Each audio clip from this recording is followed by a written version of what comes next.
Praise the lord. మన ప్రభువును రక్షకుడును యేసుక్రీస్తు నామానికి మహిమ కలుగును గాక. ప్రియా సహోదరి సహోదరులారా, మరి గమనించండి, గుర్తుపట్టండి, కాలము సంపూర్ణమై ఉంది. మరి యేసు ప్రభు యొక్క రాక జరగబోతుంది. మరి ఆ రాక జరగక ముందు మనం ఏమే పరిస్థితులను ఎదుర్కోబోతున్నాం, భవిష్యత్తుని దృష్టి పెడదాం, భవిష్యత్తు మీద గురి నిలుపుదాం. మరి బైబిలులో చెప్పబడిన ప్రవచనాలన్నీ కూడా నెరవేరుతున్నాయి.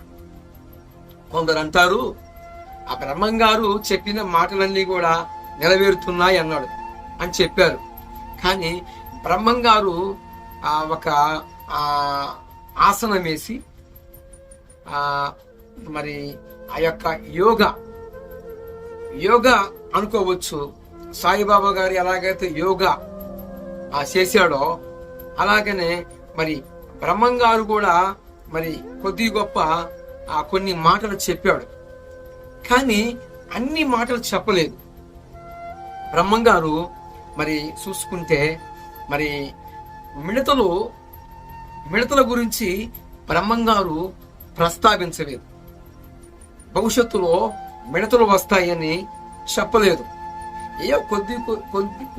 కొన్ని మాటలే, కొన్ని అన్నీ కాదు, కొన్ని వాస్తవంగా బ్రహ్మంగారు చెప్పినది ఏంటయ్యా అంటే, పండు దేవదార పండు, ఆ పండు తిన్న వానికి జీవితమే పండు అన్నాడు. ఆ పండు ఎవరై ఉన్నారు? అసలుకి బ్రహ్మంగారు అనే ఆ యొక్క తాతయ్య ఎవరి గురించి చెప్పాడు? తాతయ్య అని ఎందుకు అంటున్నానంటే, మరి తాతయ్యే. ఎందుకంటే బ్రహ్మంగారు కూడా మరి గోవిందమామని చేసుకున్నాడు. మరి 7 పిల్లలను కన్నాడు. మరి 7 పిల్లలకి మరి జన్మనిచ్చాడు కాబట్టి మరి ఆయన కూడా మనకి తాతగారే. వాస్తవంగా భగవంతుడు అంటానికి కామ క్రోధ లోభ మోహ మద మచ్చరలనే వాటిని జయించిన వాడు భగవంతుడు. మరి బ్రహ్మంగారు తాతయ్యలో కూడా ఏమో ఉన్నది అంటే కామము పనిచేసింది కదా. ప్రథముగా కామానికి దాసుడైపోయాడు. మనమైనట్లుగా మనం ఎలాగైతే వ్యవహారం చేసుకున్నామో మరి బ్రహ్మంగారు కూడా తాతయ్య కూడా ఏం చేశాడు అంటే మరి వివాహం చేసుకొని గోవిందమామని మరి 7 పిల్లలకి మరి జన్మనిచ్చాడు. అలాగనే మరి బ్రహ్మంగారు తాతయ్య మరి రాతలు రాశాడు అని మా పూర్వీకుల్లో కొందరు, అంటే తెలియని మా తాతయ్యలు చెప్పారు. కానీ మా తాతయ్యలు చెప్పిన బ్రహ్మంగారు వేరు, అంటే పరబ్రహ్మ. మా తాతయ్య చెప్పిందేమో బ్రహ్మంగారు అన్నాడు అనుకున్నాడు. కానీ మా తాతయ్యకి తెలియలా పరబ్రహ్మం ఉన్నాడు. ఆ పరబ్రహ్మే అందరి రాతలు రాశాడు. ఆ పరబ్రహ్మే అందరి కోసము మరణమైపోయాడు. ఏమైపోయాడు? అందరి కోసము ఆ పరబ్రహ్మ మరణమైపోయాడు. ఇది వాస్తవం. మరి మా తాతయ్య చెప్పినట్లుగా బ్రహ్మంగారు తాతయ్య మరి మరణం కాల. హిందువ సాంప్రదాయ ప్రకారము సజీవ సమాధిగా చేయబడ్డాడు. అంటే సమాధిలోకి ఆయన ఇంకా బ్రతికుండగానే ఆ జీవ సమాధి అంటారు. ఆ జీవ సమాధిని ప్రవేశం చేశాడు బ్రహ్మంగారు తాత. గోవిందమామ ఉంది. మరి బ్రహ్మంగారి యొక్క ఆ శిష్యుడు సిద్ధయ్య మరి ఒక వనానికి పంపిస్తాడు, అడవికి పంపించాడు. మరి ఆ సిద్ధ అడవి పోయిన తర్వాత ఈయన జీవ సమాధి, భార్య ఉంది, గోవిందమామ ఉంది, బిడ్డలు ఉన్నారు, కడుపును పుట్టిన బిడ్డలు ఉన్నారు. అందరూ ఉండగా అందరి ముందర సజీవంగానే బ్రతికిన ఆయనే ఇకేమయ్యాడు అంటే అలాగా సమాధిలోకి ప్రవేశం చేశాడు. తర్వాత ఆ సమాధిని ప్యాక్ చేస్తారు. ఇది అందరికి తెలిసిన సంగతే, అందరికి తెలిసిన స్టోరీయే. నేను ఈ మాట ఎందుకు చెప్తున్నానంటే, బ్రహ్మంగారు తాతయ్య అందరి రాతలు రాయలా. అందరి రాతలు రాసిన పరబ్రహ్మం ఉన్నాడు. ఆ పరబ్రహ్మే అందరి నిమిత్తము ప్రాయశ్చిత్తం చెందించాడు. ఏంటయ్యా ప్రాయశ్చిత్తం ఇచ్చాడు అని అడిగారా? మరి హిందువ ఆచార ప్రకారముగా, హిందువ విశ్వాసం ప్రకారముగా బ్రహ్మంగారు తాతయ్య ఇంకా బతికున్నాడనే హిందువులు మరి విశ్వాసము ద్వారాగా నమ్ముతున్నారు. ఎవరన్నా కానీ నా యొక్క హిందువులలో ముసలి వాళ్ళని, పెద్ద వయసు కలిగిన వాళ్ళని అడిగితే బ్రహ్మంగారి తాత మరి చనిపోయాడా అంటే, ఎక్కడరా చనిపోయింది, బతికే ఉన్నాడు, మరి పోయి సమాధి దగ్గరికి వెళ్ళి పిలుద్దామా అంటే పలుకుతాడా అంటే అట్ట పలకరు అంటారు. నేను అడిగానండి, ఒక 80 సంవత్సరాలు ఉన్న పెద్ద వయసు కలిగిన వాళ్ళని నేను అడిగి తెలుసుకుంటే వాళ్ళు చెప్పిన సాక్ష్యం ఏంటంటే, బ్రహ్మంగారు జీవ సమాధి అయిపోయాడు, మరి మనం పోయి పిలిస్తే పలుకుతాడా తాతయ్య అంటే పలకడు. మరి ఎలాగా అంటే, ఆయన బతికుండగానే సమాధి చేయబడ్డాడు కాబట్టి ఇంకా ఆయన మరి బతికున్నాడని నమ్ముతున్నామురా అన్నాడు. అయితే మరణ శాసనము రాసిన వారు, మరణ శాసనము రాసిన ఆయన ఎవరైతే ఉన్నారో ఆయన మరణం కావాలి, అది అవశ్యముగా జరగాలి. ఎవరైతే సృష్టికర్తగా ఉన్నారో, సృష్టిని చేశాడో, సృష్టిలో మానవ జాతిని తీసుకొచ్చాడో, ఆ మనుషులందరి కోసమును ఎవరైతే మరి సృష్టి నిర్మాణం చేశాడో ఆ మహోన్నతుడు, ఆ సర్వశక్తి కలిగిన వాడు, సైన్యములకు అధిపతుకు యెహోవా, ఆ యొక్క పరబ్రహ్మ భూలోకమునకు రావాలి, మానవ అవతారమెత్తి మనుషుడుగా రావాలి అని. మరి ఎవరు వచ్చారు మానవ రూపములో? అనేక దేవతలు, దేవుళ్ళు అని చెప్తారు కానీ, అయితే వాళ్ళందరూ కూడా కామ, క్రోధ, లోభ, మోహ, మదమాత్సరనే ఈ యొక్క దురి లక్షణాలకు, దురి గుణాలకి దాసులైపోయారు, దాసురాలుగా మార్చబడ్డారు. ఏ పాపము లేని పరిశుద్ధులు రావాలి. అందుకు ఆ పరబ్రహ్మ ఉన్నాడు. ఆ పరబ్రహ్మే మానవ జాతిని సృష్టించాడు. ఆ మానవ జాతి అంతమైపోయే సమయములో, సత్యం అనేది మరుగైపోయే సమయములో, ఆ సత్యముగా ఉన్న ఆ యొక్క శక్తే అవతారము పురుషుడుగా, అంటే మానవ రూపమును ధరించి మనుషుల యొక్క జన్మ కర్మ దోషముల నిమిత్తము ఆ పరబ్రహ్మే, ఓంకారమే మరి క్రీస్తాయును. ఓంకారం అనేది ఉన్నదని నమ్ముతున్నాము. ఆ కంటికి కనపడనిది ఓంకారం ఉందని నమ్ముతున్నాము కదా. ఆ ఓంకారమే శరీరధారి అయి శరీరాన్ని ధరించుకొని మనందరికీ మోక్షాన్ని ఇవ్వటానికి ఆయనే మన కోసము ప్రాయశ్చిత్తము దినించాడు. ఆయన ఎవరో కాదు, ప్రభువైన యేసు క్రీస్తు. మానవ రూపములో ఉన్న క్రీస్తు మూలముగానే మనము మోక్షానికి చేరతామని స్వామి వివేకానందుడు సాక్ష్యం ఇచ్చాడు. ప్రబోధ రత్నాకరం అనే బుక్లో.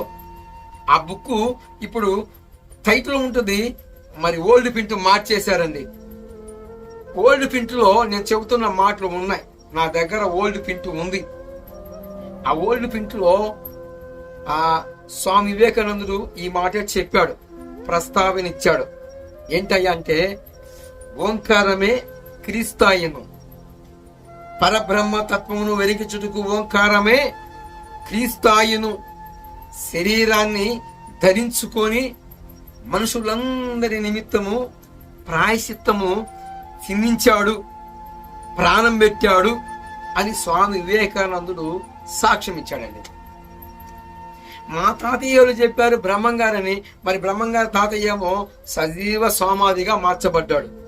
అంటే జీవ సమాధిగా, జీవ సమాధులోకి ప్రవేశం చేశాడు తాతయ్య. మరి బ్రహ్మంగారు తాతయ్య మరి ఇంకా ఏమై ఉన్నాడంటే, వైందమామని చేసుకున్నాడు, మరి ఆమెతో వివాహం చేసుకుని మరి 7 జన్మను కూడా ఇచ్చాడు. అయితే పరబ్రహ్మలో కామ క్రోధ లోభ మోహ మదమత్సరలనే వాటిని జయించిన వాడు పరబ్రహ్మ. ఆ పరబ్రహ్మే ఏ పాపము లేనివాడు కాబట్టి ఆయనే అందరి రాతలు రాశాడు కాబట్టి అందరి నిమిత్తము ఆయనే ఎలగట్టాల్సి వచ్చింది, ప్రక్షాళన చేయాల్సి వచ్చింది, తనకు తానే ఆహుతి చేసుకోవాల్సి వచ్చింది అని ఋగ్వేద సంహితలో చెప్పబడి ఉంది. ఋగ్వేదములో చెప్పబడి ఉంది. ఏముంది అంటే ఋగ్వేదములో సృష్టికర్త గురించి చెప్పబడి ఉంది. ఆల్రెడీ నేను గతంలో కొన్ని మెసేజీల్లో ఆ యొక్క గ్రంథాలన్నీ కూడా మెన్షన్ చేశాను. అయితే ఇప్పుడు బ్రహ్మంగారు తాతయ్య రాతలు రాశాడు అన్నారు. అయితే బ్రహ్మంగారు తాతయ్య ఏమయ్యాడు అంటే జీవసమాధి అయిపోయాడు. జీవసమాధి అయిపోయాడు అంటే బతికి ఉన్నారని నమ్ముతారు నా యొక్క హైందవ సహోదరులు. గతంలో నేను కూడా అదే విశ్వాసంలో ఉన్నాను కాబట్టి మరి నేను కూడా అదే నమ్మాను, అదే ఫాలో అయ్యాను. అయితే బ్రహ్మంగారి తాతయ్య జీవసమాధి అంటే ఇంకా బతికే ఉన్నాడని నమ్ముతాం. కానీ సృష్టికర్త మరణమైతేనే అట. ఇక్కడ పరిశుద్ధ గ్రంథము బైబిలు గ్రంథములో ఒక ఆయనట మనిషిని నిర్మించాడట. తన పోలిక చొప్పున తన స్వరూపమందు ఆయన చేతులతో మనుషులమైన మనందరినీ, నరులమైన మనందరినీ సృష్టించాడట. సృష్టించి నాసిక రంధ్రాలలో ఆయన ఆత్మని ప్రవేశం చేశాడని ఆదికాండము మరి 2వ అధ్యాయములో మనకి సాక్ష్యం ఇస్తుంది. అత మాత్రమే కాదు, 139వ కీర్తనలో కూడా 15వ వచనములో కూడా దావీదు భక్తుడు అంటాడు, నేను రహస్యమందు పుట్టినవాడును, నేను విచిత్రముగా భూమి యొక్క అగాధ జలములలో నిర్మాణము చేయబడినప్పుడు నా ఎముకలలో ఒక ఎముక కూడా నీ కంటికి మరుగై ఉండనేరలేదు. అందరూ అనుకుంటారు, ఇక్కడ ఒక వాస్తవము దావీదు భక్తుడు తెలియజేస్తున్నాడు. అందరూ అనుకుంటారు మరి అమ్మా నాన్న మరి యొక్క ఆ తల్లి గర్భములోనే మరి పిండముగా ఏబడుతున్నాము. పిండముగా చేయబడుతుంది ఎక్కడంటే ప్రథముగా మరి యొక్క స్త్రీ గర్భములోనే, మరి అమ్మ గర్భములోనే ఒక ఆకృతి, ఒక పిండము మరి జరుగుతుంది అని అందరిలో ఉన్న భావన. కానీ ఈ యొక్క భావనకి పరిశుద్ధ గ్రంథమైన బైబిల్ గ్రంథము ఒప్పుకోవట్లేదు. అసలుకి మనుషుని యొక్క ఉనికి, మనుషుని యొక్క సృష్టి ఎక్కడ నిర్మింపబడుతుంది? భూమి యొక్క అగాధ జలముల కింద. అగాధ జలముల కిందనే నిర్మాణము జరిగిన తర్వాత ఆ యొక్క సృష్టి క్రమములోనే ఆ పిండముగా చేయబడిన ఆ యొక్క పిండమును దానిని తీసుకొచ్చి తల్లి గర్భములోకి ప్రవేశం చేస్తున్నాడట. కీర్తనాకారుడు 139వ కీర్తన 15వ వచనము సాక్ష్యమిస్తుందండి. ఇప్పుడు మనం మోటార్లు వెహికల్ తీసుకుంటే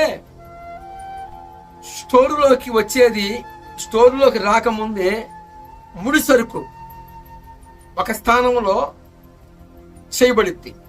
అంటే వెహికల్ ఇలా చేస్తే మీకు అర్థమైద్దేమో అని చెప్తున్నాను. మోటార్ సైకిల్ తీసుకుంటే, 2 వీలర్ను తీసుకుంటే, ఈ 2 వీలర్ని మనము పోయి స్టోర్ రూమ్లో చూసుకుంటే అక్కడ కొత్తగా ఉంటుంది, మరి సీలేసి ఉంటుంది.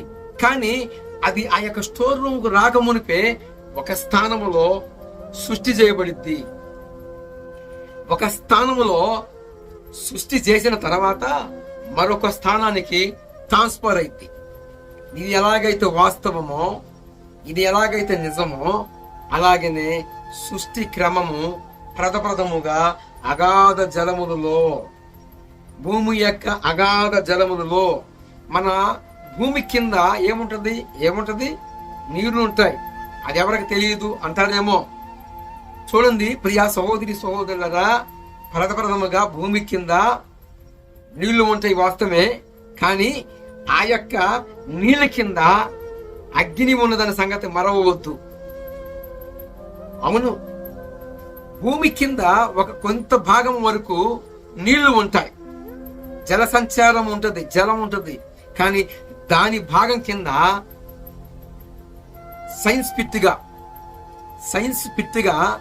సైన్స్ ఇచ్చిన సాక్ష్యం ఏంటంటే, భూమి కింద పాతాళం ఉన్నది, తీరని అగ్ని సెగలతో కక్కుతున్న ఒక అగ్ని గుండాన్ని మేము చూసామని సైన్స్ పిట్టు ఇచ్చిన సాక్ష్యం. కొన్ని కెమెరాలను పంపిస్తే అనేక రకాలైన ఆత్మల ఘోష ఆ కెమెరాలలో మించనయింది. ఆ కెమెరాలు ఆ యొక్క ఆత్మలని మరి ఫిట్ చేసుకొని ఆ యొక్క సైన్స్ ఫిట్ తెలియజేసింది ఏంటంటే, నరకం ఉందో లేదో మాకు తెలియదు కానీ వాస్తవంగా మేము ఇక్కడ ఒక యంత్రాన్ని పై లోపలికి పంపించినప్పుడు లావా ఘోరాతి ఘోరమైన సెగలగక్కుతున్న అగ్ని ఉన్నదని చెప్పి సైన్స్ ఫిట్ సాక్ష్యం ఇచ్చింది. ఒకటి మనకు తెలియదు, చెబితే అర్థం కాదు. వెరసి ముఖ్యంగా మరి పరబ్రహ్మం ఉన్నాడు. ఆ పరబ్రహ్మే అందరి కోసం వచ్చి ప్రాయశ్చిత్తం నిందించాడు. ఆయన ఎవరో కాదండి, ప్రభువైన యేసుక్రీస్తువేనని స్వామి వివేకానందుడు సాక్ష్యం ఇచ్చాడు. ఎలాగా, ఏ కారణాన్ని బట్టి అంటే నేను ఒక మరి రెఫరెన్స్ చెప్తాను. ఏంటంటే ఎబ్రీ పత్రిక 9వ అధ్యాయము 16వ వచనములో మరణ శాసనము రాసిన వాడు ఆ యొక్క మరణమట, ఆ ఎవరైతే మరణ శాసనాన్ని రాశాడో ఆయనట ప్రాణం పెట్టాలట. ఇక్కడ నెరవేరిందండి. పరిశుద్ధ గ్రంథమైన బైబిల్ గ్రంథములో సృష్టికర్త అయిన దేవుడు ఆయనే భూమి మీదకు వచ్చి ప్రాణం పెట్టాలట. పరిశుద్ధ గ్రంథమైన బైబిల్ సాక్ష్యం ఇచ్చింది. ఎబ్రీ పత్రిక మరి 9వ అధ్యాయము 16వ వచనములో మరణ శాసనం రాసిన వాడు ఆయనే మరణమైపోయాడట. ఆయన ఎవరని? ప్రభువైన యేసుక్రీస్తు అండి. నీ కోసము నా కోసం. ఇప్పుడు అందరూ చాలా మంది అంటారండి, గతంలో నేను ఒక డైలాగ్ వాడానండి. ఏం డైలాగ్ వాడానంటే, సిలువు మీద 3 మేకులు పీక్కోలేని ఆయన మమ్మల్నే రక్షిస్తాడు, మమ్మల్నే కాపాడుతాడు అని ఈ డైలాగు ఇప్పటికి కూడా చాలా మందిలో ఉంది. ఈ డైలాగు చాలా మందిలో ఉందండి, ఇప్పటికి కూడా ఉందండి. ఇది ఒకప్పుడు నేను వాడిన డైలాగు. ఆనాడు ఆయన ఆ 3 మేకులు తీసుకుంటే ఈరోజు నేను ఎక్కడ ఉండాలో తెలుసా? ఈరోజు ఈ మాటలు అంటున్న వాళ్ళందరూ కూడా ఎక్కడ ఉంటారో తెలుసా? పాపాదశి మరణం ప్రయాతి, పాపాదశి నరకం ప్రయాతి. పాపానికి జీతం మరణము, మరణానికి జీతము అగ్ని ఆరదు, పురుగు జావదు. ఎక్కడుంటారండి? పాతాళ అగ్నిలో ఉంటారండి. అందుకేనండి ప్రభువుని యేసుక్రీస్తు ఆకాశానికి భూమికి మధ్య ప్రాయశ్చిత్తం నిందించాడు. ప్రజాపతి దేవేగ్నం స్వాహ, ప్రజాపతిగా పిలువబడ్డాడు యేసు ప్రభు. ఆ ప్రజాపతి అందరి నిమిత్తము వెలగట్టి ప్రాయశ్చిత్తం నిందించాడని శుక్ల వ్యజరవేద సంహితలో చెప్పబడి ఉంది. శుక్ల వ్యజరవేద సంహితలో అగ్ని గురించి చెప్పబడి ఉంది, ప్రజాపతి గురించి చెప్పబడి ఉంది, ఋగ్వేదములో సృష్టికర్త గురించి చెప్పబడి ఉంది, భూమికి అధిపతి గురించి చెప్పబడి ఉంది, ఆది సంభూతుడి గురించి చెప్పబడి ఉంది. ఆ ఆది సంభూతుడే ప్రభువైన యేసుక్రీస్తు. కాబట్టి ఎబ్రీ పత్రికలో మరణ శాసనం రాసిన వాడు మరణమైపోయాడు.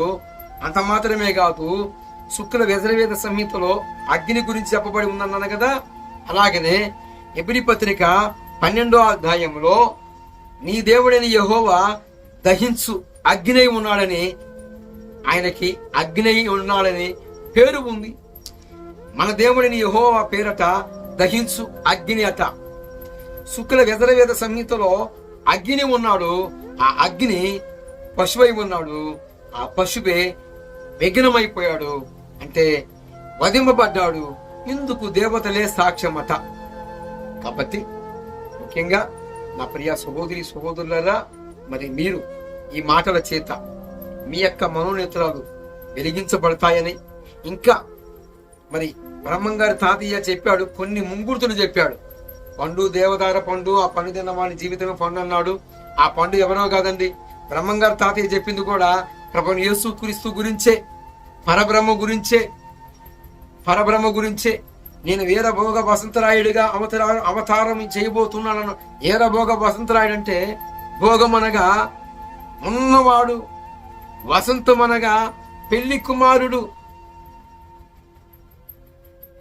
కుమారుడు ప్రభువు యేసుక్రీస్తు పెళ్లి కుమారుడిగా రాబోతున్నాడు రెండో రాకడలో. ఎందుకు? వసంతం అనగా పెళ్లి కుమారుడు పెళ్లి చేసుకునటానికి, తన యొక్క భార్యని తనతో తీసుకెళ్తానికి, స్వీకరించడానికి రాబోతున్నాడు ప్రభువు యేసుక్రీస్తు అని బైబిల్ గ్రంథం సాక్ష్యం ఇస్తుంది. కన్య ఎవరు అంటే సంఘము, వరుడు ప్రభువు యేసుక్రీస్తు. యెషయాభక్తుడు సాక్ష్యం ఇచ్చాడు, నీ సృష్టికర్త అయిన ఆయన నీకు భర్త అయి ఉన్నాడని. వెరసి బ్రహ్మంగారు చెప్పిన వాడు ఎవరు అంటే, ఎవరిలో ఆ క్వాలిటీలు ఉన్నాయి, ఆ క్వాలిటీస్ ఎవరిలో ఉన్నాయంటే ప్రభువు యేసుక్రీస్తులోనే ఆ క్వాలిటీస్ ఉన్నాయి. వెరసి నా ప్రియ సహోదరి సహోదరులారా, భోగము అనగా అన్నిటిలో ఉన్నవాడు, వసంతం అనగా వివాహము, ఉత్సవము. ప్రకటన గ్రంథము 19వ అధ్యాయములో గొర్రె పిల్ల యొక్క వివాహోత్సవము జరగనై ఉంది. ఆ యొక్క పెళ్లి వివాహములోకి అనేకులు రావచ్చు. అంటే ఆయన యొక్క రక్తముల కడగబడిన వారికి మాత్రమే ఈ యొక్క వివాహము. గొర్రె పిల్ల భార్య తనకు తానే అలంకరించుకుంటుందట భర్త కోసము, వరుడు కోసము. ఆ వరుడే ప్రభువు యేసుక్రీస్తు. వెరసి ముఖ్యంగా బ్రహ్మంగారు తాతయ్య చెప్పింది కూడా ఎవరి గురించి అంటే, మహనీయుడు, సృష్టికర్త. బ్రహ్మంగారు తాతయ్యను కూడా సృష్టించిన సృష్టికర్త గురించే బ్రహ్మంగారు తాతయ్య చెప్పాడు. తాతయ్య అని ఎందుకన్నానంటే ముందర చెప్పా కదా, ఆయన కూడా 7 పిల్లలకి జన్మనిచ్చాడు. అందును బట్టి బ్రహ్మంగారు తాతయ్య అన్నాను. కాబట్టి నా ప్రియ సహోదరి సహోదరులారా, మనకు ముందున్న భక్తులందరూ కూడా సృష్టికర్త గురించే చెప్పారు, భగవంతుని గురించే చెప్పారు. ఆయన ఎవరో కాదు, ప్రభువు యేసుక్రీస్తు అని మీకు సాక్ష్యం ఇచ్చాను. మరి కొన్ని యొక్క శ్లోకాలు కూడా, మంత్రాలు కూడా చెప్పి, మరి నా యొక్క దోషమేమి లేదు. మరి విన్నారా వినలేదా అనేది నాకు సంబంధం లేదు. నాకు పరిశుద్ధాత్మ దేవుడు ఏ మాటలైతే ఉంచాడో ఆ మాటలు మీతో పంచుకున్నాను. మీ కుటుంబాలకి సమాధానము, రక్షణ, ఆధారము, మరి ఆ ప్రక్షాళన చేయబడిన మనందరి నిమిత్తము విఘ్నమైన ఆ యొక్క విఘ్న పశువుగా పిలువబడిన, గొర్రె పిల్లగా పిలువబడిన దేవాది దేవుడు ప్రభువు యేసుక్రీస్తు యొక్క రక్తము చేత మీరందరూ కూడా ప్రక్షాళన చేయబడతారని, మీ పేర్లు కూడా జీవగ్రంథములో రాయబడతాయని నా ప్రగాఢ విశ్వాసం. ఈ మాటలు ఇంతటితో మరి మీ హృదయములో భద్రపరచబడును గాక. ఆమేన్, ఆమేన్.